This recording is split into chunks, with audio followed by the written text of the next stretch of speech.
नमस्कार दोस्तों, दैनिक रोजगार समाचार पेपर की इजारा फटाफट बड़ी खबरों में आपका स्वागत है। इजारा प्रमुख खबरों को देखने से पहले आपसे निवेदन है कि देव एकेडमी को सब्सक्राइब जरूर करिएगा। वीडियो अच्छा लगे तो लाइक, शेयर, कमेंट करना ना भूलिएगा मित्रों। शिक्षक भर्ती घोषणा के तीसरे दिन भी नहीं आया शासनादेश। 69,000 सहायक अध्यापक भर्ती में 31,661 पदों को भरे जाने की घोषणा के तीसरे दिन भी शासन की ओर से इस दिशा में कोई गाइडलाइन जारी नहीं हो सकी। भर्ती प्रक्रिया किस प्रकार की जाएगी, इसकी जानकारी लेने के लिए बड़ी संख्या में अभ्यर्थी सोमवार को सचिव बेसिक शिक्षा परिषद कार्यालय पहुंचे। अभ्यर्थियों ने उप सचिव अनिल कुमार से मिलकर प्रक्रिया की बाबत जानकारी मांगी। शिक्षक भर्ती को लेकर राष्ट्रीय पिछड़ा वर्ग आयोग ने पहले से ही आरक्षण के मामले को लेकर सचिव बेसिक शिक्षा परिषद को 24 सितंबर को तलब किया है। अभ्यर्थियों ने जब सुप्रीम कोर्ट के आदेश के बाद भर्ती के बारे में उप सचिव से बात की तो उन्होंने कहा कि इस बारे में उन्हें कोई जानकारी नहीं है। शासन से अभी तक इस बारे में आदेश नहीं आया है। यूपीटीटी के लिए फिर से भेजा जाएगा प्रस्ताव। परीक्षा नियामक प्राधिकारी एक बार भेज चुके 7 परीक्षाओं के जिक्र नहीं।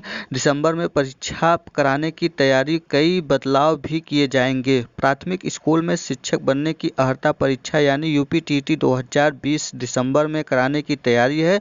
कोरोना संकट की वजह से यह परीक्षा कराने की तैयारियों में देरी हुई। पिछले दिनों परीक्षा संस्था के इसका प्रस्ताव भेजा, लेकिन शासन की ओर से 16 सितंबर को जारी 7 परीक्षाओं के निर्देश में इसका जिक्र नहीं था, जिससे असमंजस बना है। अब परीक्षा नियामक प्राधिकारी सचिव फिर प्रस्ताव भेजकर मार्गदर्शन लेंगे। शिक्षकों व प्रधानाचार्यों के 17,000 पद भरे जाएंगे। 12,949 पद प्रशिक्षित स्नातक या टीजीटी के खाली हैं। 2,609 पद प्रवक्ता या पीजीटी के रिक्त पद हैं। 1,453 संस्था प्रधानाचार्य की होनी है। 6 महीने में भर्ती की मुख्यमंत्री की घोषणा के बाद उत्तर प्रदेश माध्यमिक शिक्षा सेवा चयन बोर्ड में नई चयन प्रक्रिया को लेकर प्रक्रियाएं बढ़ गई है। प्रदेश में 4,500 से अधिक सहायकता प्राप्त माध्यमिक विद्यालय में शिक्षकों और प्रधानाचार्य के 17,011 पदों पर भर्ती का विज्ञापन शासन की मंजूरी मिलने के तुरंत बाद जारी कर दिया जाएगा। निष्पक्षता के साथ पूरी की जाए भर्ती प्रक्रिया, योगी सरकार। मुख्यमंत्री ने भर्ती को लेकर आयोग अध्यक्ष और अफसरों के साथ बैठक की। मुख्यमंत्री योगी आदित्यनाथ ने नौकरियों देने के लिए भर्ती प्रक्रिया को पूरी पारदर्शिता और निष्पक्षता के साथ करने का निर्देश दिया है। उन्होंने 3 साल में 3 लाख से अधिक नौकरियां दिए जाने पर संतोष व्यक्त करते हुए कहा है कि उसे और तेजी से आगे बढ़ाने की जरूरत है। उन्होंने मुख्य सचिव और अपर मुख्य सचिव कर्मियों को प्रत्येक विभाग में रिक्त पदों का प्रमाणिक विवरण प्राप्त कर प्रस्तुत करने का निर्देश दिया है। रिक्त पदों पर जल्द भर्तियां करें। मुख्यमंत्री सोमवार को अपने सरकारी आवास पर भर्ती आयोग व बोर्डों के अध्यक्ष और अधिकारियों के साथ समीक्षा बैठक करते हुए कहा कि पारदर्शिता से योग्य और अच्छे अभ्यर्थियों के चयन करते हुए रिक्त पदों की भर्ती प्रक्रिया शीघ्र पूरी की जाए। युवाओं के नौकरी सहित रोजगार के पर्याप्त अवसर उपलब्ध कराए जाएं। राज्य सरकार की प्राथमिकता है यह करना। बैठक में लोक सेवा आयोग, अधीनस्थ सेवा चयन आयोग, उच्चतर शिक्षा सेवा आयोग, माध्यमिक शिक्षा सेवा चयन board, power corporation limited, police भर्ती एवं पदोन्नति बोर्ड के अध्यक्षों से भर्तियों की स्थिति के बारे में जानकारी प्राप्त की। बदलाव संग पीसीएस मेंस आज से शुरू होगा। प्रयागराज, लखनऊ के साथ गाजियाबाद में भी होगी परीक्षा। लोक सेवा आयोग की पीसीएस 2019 मुख्य परीक्षा 22 दिसंबर से शुरू होगी। परीक्षा 26 सितंबर तक आयोजित होगी। प्रयागराज और लखनऊ के साथ ही पहली बार गाजियाबाद में भी मुख्य परीक्षा होगी। इन तीनों जिलों में बनाए गए 15 केंद्रों में कुल 6,119 अभ्यर्थी मुख्य परीक्षा में शामिल होंगे। आयोग ने अब मुख्य परीक्षा में पदों की संख्या के मुकाबले 3 के स्थान पर दोगुने अभ्यर्थियों को ही इंटरव्यू के लिए सफल करने का निर्णय लिया है। एआरओ प्री 2016 की उत्तर कुंजी जारी कर दी गई है। लोक सेवा आयोग ने समीक्षा अधिकारी, सहायक समीक्षा अधिकारी प्रारंभिक परीक्षा 2016 की उत्तर कुंजी जारी कर दी है। परीक्षा में प्रयुक्त प्रश्न पत्र के चारों सीरीज की उत्तर कुंजी आयोग की वेबसाइट पर देखी जा सकती है। परीक्षा नियंत्रक अरविंद कुमार मिश्र ने बताया कि उत्तर कुंजी पर साक्ष्य सहित निर्धारित प्रारूप पर आपत्तियां 28 सितंबर तक ली जाएंगी। अभ्यर्थी डाक से इसे भेज सकते हैं, अन्यथा इसे आयोग के काउंटर पर भी उपलब्ध कराया जा सकता है। उन्होंने स्पष्ट किया है कि बिना साक्ष्य के और अपठनीय तथा असंगत साक्ष्य वाले प्रत्यावेदन पर विचार नहीं किया जाएगा। 28 सितंबर के बाद किसी भी प्रत्यावेदन पर विचार नहीं होगा। प्रारंभिक परीक्षा 20 सितंबर को प्रदेश के 17 जिलों में हुई थी। उत्तराखंड में अगले माह से शुरू होगी 7,296 पदों पर भर्ती प्रक्रिया। उत्तराखंड के राज्य लोक सेवा आयोग, उत्तराखंड अधीनस्थ सेवा चयन आयोग और चिकित्सा चयन बोर्ड 7,296 पदों के लिए भर्ती प्रक्रिया शुरू करने जा रही है। अधीनस्थ आयोग अगले महीने से ही यह प्रक्रिया शुरू कर देगा। 8 से बीएड की परीक्षाएं संभव। बीएड अंतिम वर्ष की परीक्षाएं 8 अक्टूबर से शुरू हो सकती है। वहीं बीएड प्रथम वर्ष के छात्रों को प्रमोट करने पर भी जल्द फैसला लिया जा सकता है। उत्तर प्रदेश स्ववित्त पोषित कॉलेज एसोसिएशन के अध्यक्ष विनय त्रिवेदी व कोषाध्यक्ष डॉक्टर ब्रिजेश भदौरिया ने सोमवार को CHAJMU की कुलपति प्रोफेसर नीलिमा गुप्ता से मुलाकात की। विनय त्रिवेदी ने बीएड छात्र छात्राओं को दिक्कत से अवगत कराया। कुलपति ने पदाधिकारियों को आश्वासन किया कि जल्द ही इस पर फैसला लिया जाएगा।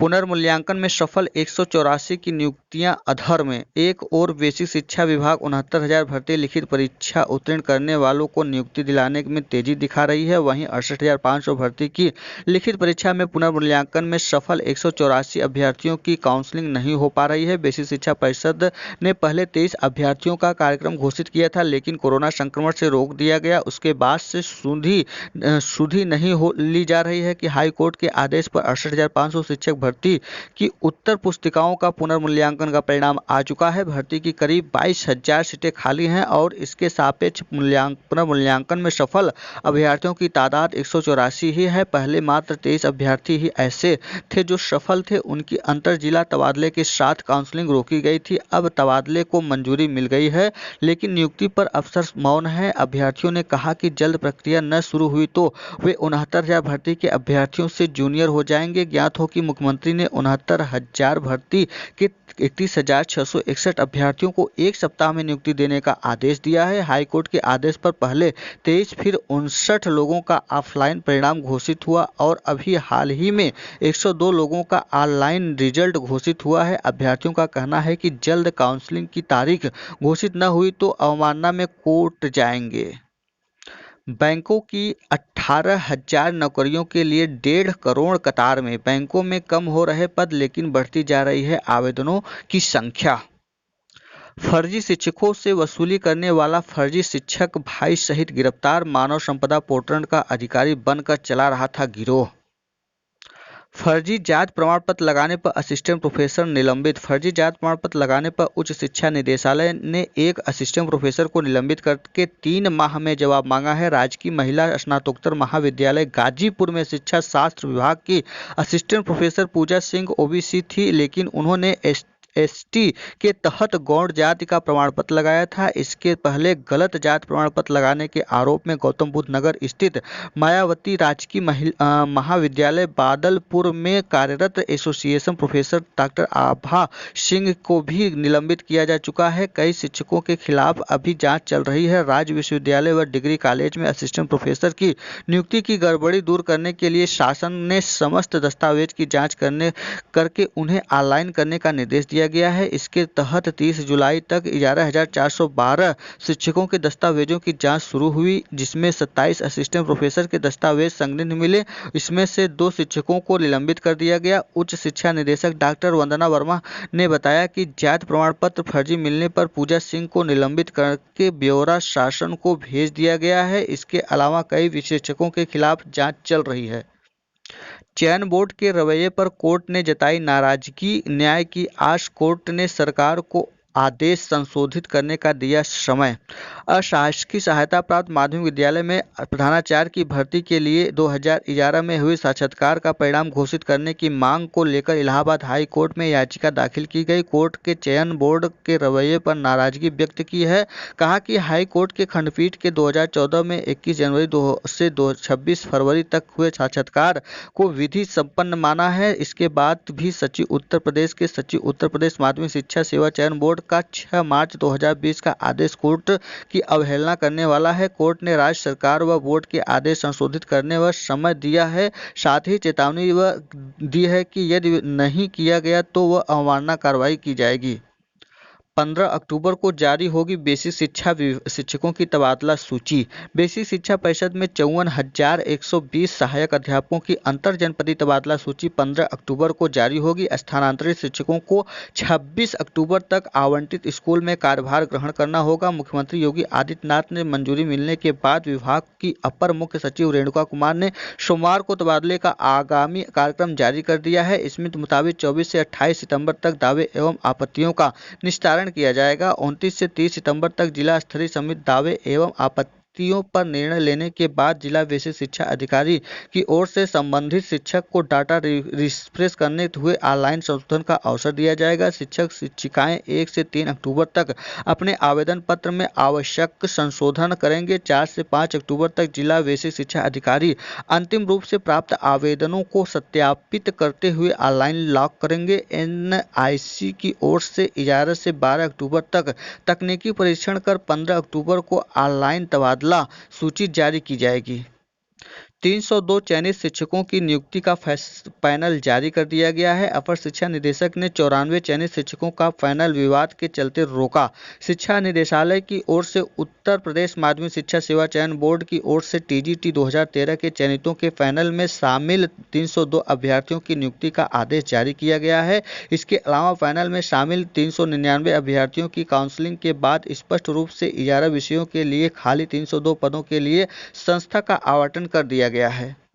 ये था आज का दैनिक रोजगार समाचार पेपर की 11 फटाफट बड़ी खबरें। वीडियो अच्छा लगा हो तो देव एकेडमी को सब्सक्राइब, लाइक, शेयर, कमेंट करना ना भूलिएगा। दोस्तों वीडियो में अंत तक बने रहने के लिए बहुत बहुत धन्यवाद। फिर मिलते हैं एक नई सूचना के साथ, तब तक के लिए नमस्कार।